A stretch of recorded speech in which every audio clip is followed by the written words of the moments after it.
So if you do change the front end, you can see here I got this one from T-Bolt, and I got the new set of handlebars and everything for it. And the brake, I will tell you, that was a pain in the butt. The worst part of this bike, swapping this bike to this upgrade, was literally this front end. This front end took me more than a month. And I had to go back and forth with T-Bolt because there were some things that weren't quite jiving. But I have a feeling that was more user error, and the manufacturer, actually, I think somebody on the phone from T-Bolt suggested I might have to grind down the collar, which the collar is on this metal bracket, on this black metal bracket, and it's the pipe that comes up through that bolts to this bolt. So inside here there's that, and there's the bearings that are up here and down here, and the bearing kit. Well, the pipe that goes through here at the bottom, just like you see this pipe, it bows out a little bit, you get like a lip. It's a smaller lip, and the problem I ran into, there's another video out there on YouTube, gentleman shows you, he had to grind it down in order to get the bearing ring around it. That was the only problem. And once I went ahead and decided, you know what, the only option is to grind that, I just used my Dremel tool with a sander and just went around and grind it, and then I just covered it in grease because it's sealed. Obviously you won't see it, so you don't need to paint it. I was able to get that ring on. It took forever to do because you want to take small adjustments at a time, but it worked. And then this front here, the only suggestion I have is if you switch to disc, you have to leave this disc a little bit loose in order to get the brake caliper over.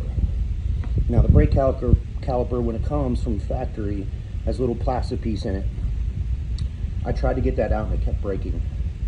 So I took the whole assembly apart, and I want to tell you it was a very, very awful task.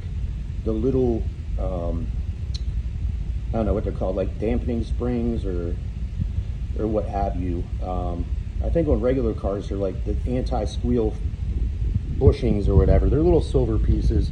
They are a pain in the butt to put back in once you have to take everything apart. So if you do have to take your caliper unit apart to get that plastic piece out, and you have to take the pads off, just be very careful not to bend those.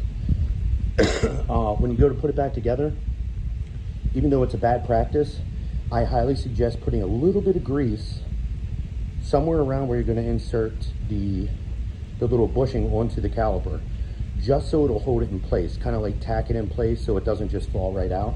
It'll make your life so much easier. Those were the only problems that I really ran into, other than just, you know, having to wait on parts, not knowing what parts I needed. So anyway, here we are. This is the Z50R 1984, as you can see on the front. 1984 Z50R with the 125 SSR. And I did get the fuel petcock in today, so I'm getting ready to do that and fire that up. That'll be the last piece. So here on the tank, see that spot right there? That's what I'm talking about, the paint. Now this right here was a chip from original, but this was because the tape didn't come off properly. So anyway, that's what you need to look for. Still, the paint came out good. See, this is painted. You can see the scratches and stuff, like I said. But it is what it is. It looks a little bit better. But yes, I finally got the correct fuel petcock, so, or one that works. But I do have one of the original, like this one. See, mine broke.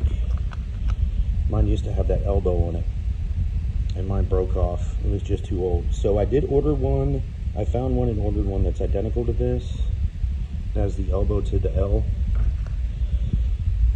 as opposed to the straight like this guy.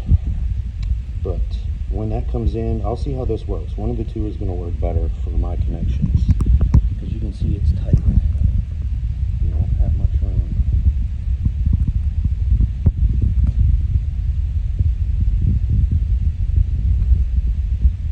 But yeah, so that's the worst part. I just highly suggest that if you do take your bike apart, get a bunch of plastic baggies, put the bolts in them. When you immediately take it apart, I would actually replace the bolts where you can to where they fit on the bike. So like individual pieces like this bolt, I would take this bolt and put it back in there and just leave it in loosely. Same with this, like kind of like I did here. And then when you go to paint it, take it out, bag it, label what it's for roughly, you know, frame, seat, whatever, you know, front end, exhaust, whatever, and then just throw it in like little baggies. For example, here's like some of my original parts. Keep yourself organized. See, these are some of the original. These are the tie downs for the front number plate, and there's some extra screws and stuff in here that I did not need, so I just went ahead and put it in here. And this is kind of a mixed bag in here. These are kind of like leftovers at the end, but I do have stuff like these are, you know, tie down pieces for your cables. That's all new. And then I have like other stuff in here, just Z50 mini bike parts. These are just the ball bearings, which are self-explanatory, so I didn't need to label it, but the old ball bearings and seals and stuff. So just try to keep yourself organized, because it'll be more of a headache when you can't find the parts you need right away.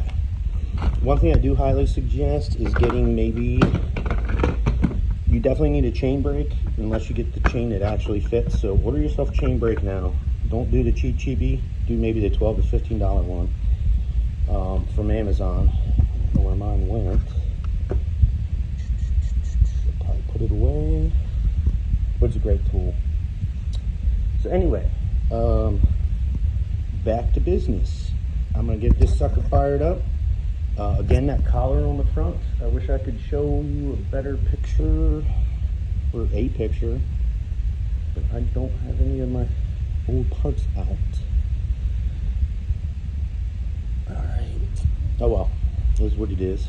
Oh, the old seat, as you can see, I don't know if I can get this sent off and fixed to make it original again, but I'm gonna look into that over this winter. But yeah, this got damaged when I was a kid. I think it was a wheelie on the street, which I was told never to do, and of course, don't do it, and I did it. And this is what happened. So, need to get this sucker redone, try to get back to the OG. But in the meantime, I got the black seat right there. So we'll use that, and it'll match good. Anyway, thank you guys for watching this. I hope that this helps somebody, and when I get this sucker fired up, I'll make another video and post it. If anybody runs into any problems when I post this video, or you need like information on the parts, I can put comments in there to what I purchased and that kind of stuff. But yeah, I think it's coming out pretty good.